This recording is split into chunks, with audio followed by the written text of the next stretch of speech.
Tractate Bava Metzia, page Daf Yomi, Tractate Bava Metzia, page 8a, top of the page. This is because each party receives an item that has monetary value, as it is fit to be made into a garment for small children. The Gemara asks, but as for that which Rava said, that if the garment was fashioned with gold thread, they divide it, does that also mean that they divide the garment itself?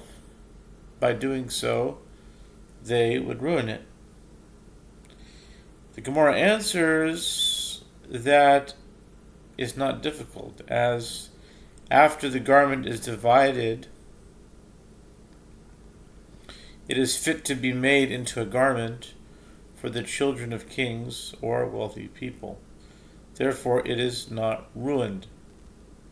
The Gemara asks, but with regard to that which we learned in the Mishnah 2a, if two people were sitting on an animal and each of them claims to own the entire animal, they each take an oath and divide the animal. Does that also mean that they divide the animal itself? By doing so, they would ruin it. Granted, if it is a kosher animal, it is fit to be slaughtered and divided between them for the meat. But if it is a non-kosher animal, slaughtering it and dividing the carcass would ruin it and render it worthless.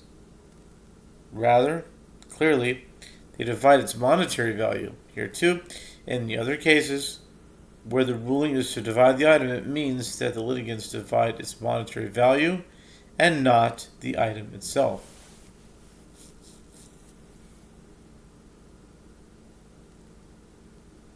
Based on an inference from the Mishnah on 2a, Rami Bar Chama says, that is to say, in a case of one who performs an act of acquisition by lifting a found item on behalf of another, the other person, meaning the latter, acquires ownership of the item.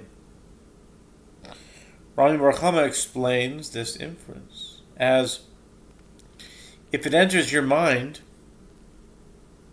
that if one lifts a found item for another, the other does not acquire the item, this garment has been acquired by either of the two litigants, as each prevents the other's acquisition.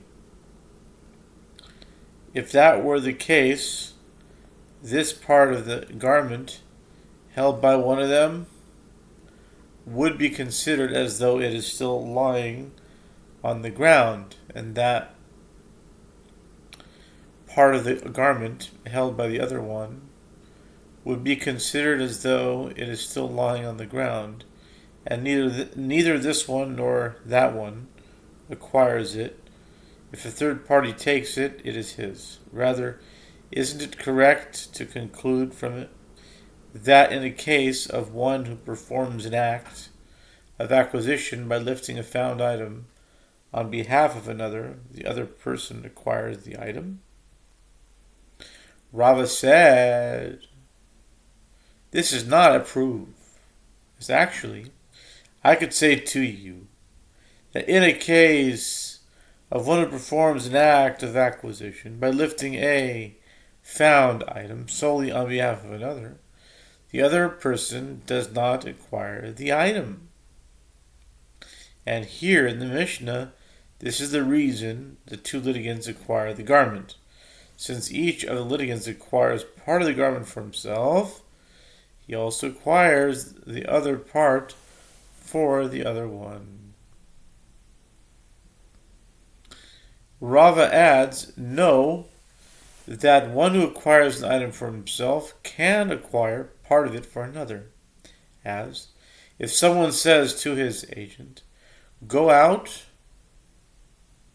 and steal an item from me, and the agent stole that item, the one who sent him is exempt from liability, due to the principle that there is no agency for sin. Ein shliach l'dvar avera. But partners who stole an item together are both liable, even if only one of them actually lifted the item. What is the reason that they both are liable?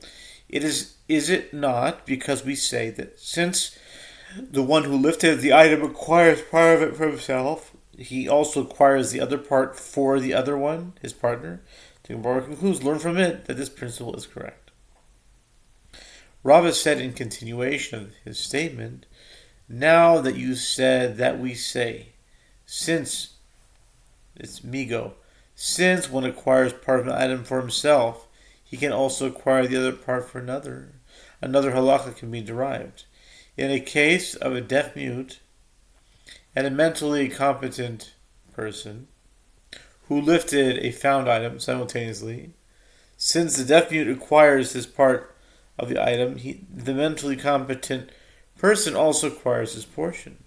The Gemara asks, granted the deaf mute acquires his portion of the found item as a mentally competent person lifted it for him.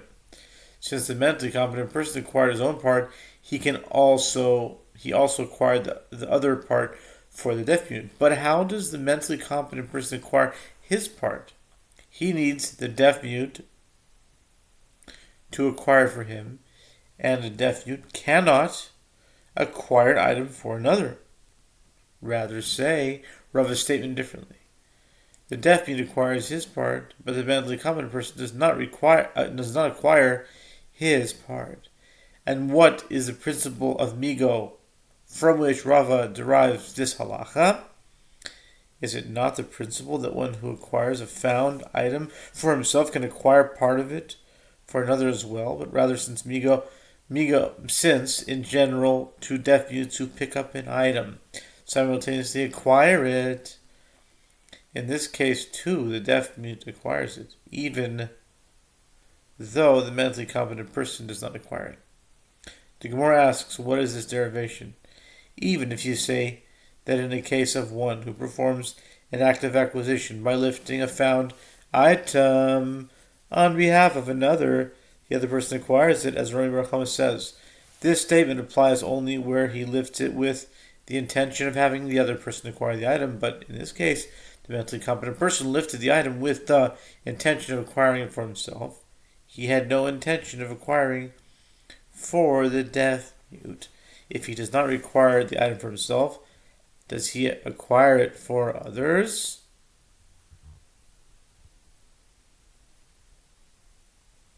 Wow, there's still quite a bit left here, so I'm just going to do part 2.